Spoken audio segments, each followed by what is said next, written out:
Praise the lord. ఈరోజు దేవుని వాగ్దానము ద్వితీయోపదేశకాండము 33వ అధ్యాయము 27వ వచనము. శాశ్వతుడైన దేవుడు నీకు నివాస స్థలము, నిశ్చిమగా నుండు బాహువులు నీ క్రింద నుండును. ప్రార్థన.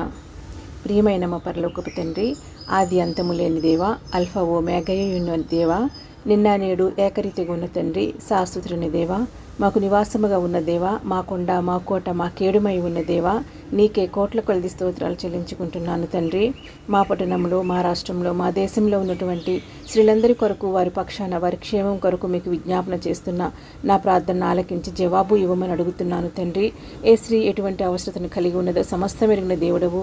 వాళ్ళ ప్రతి అవసరంలో నీవు వారికి కేడముగా, నివాసముగా, ఆశ్రయముగా మీరే ఉండమని ప్రార్థిస్తున్నాను తండ్రి. శ్రమలలో, కష్టాలలో, బాధలలో, వినాడబడిన స్థితిలో నా అన్నవారి ప్రేమ నాకు దొరకలేదు అన్న వేదనతో ఎంతమంది స్త్రీలైతే ఉంటున్నారో వారందరికీ ఆదరణ దయచేయండి ప్రవ్వా. మీరు మీ చేతులతో వారిని పట్టుకొని ఉన్నారన్న విశ్వాసాన్ని, ధైర్యాన్ని వారికి మెండుగా దయచేయమని ప్రార్థిస్తున్నాను.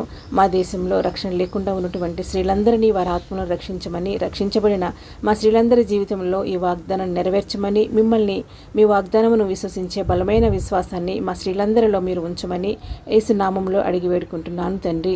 Amen, amen, amen.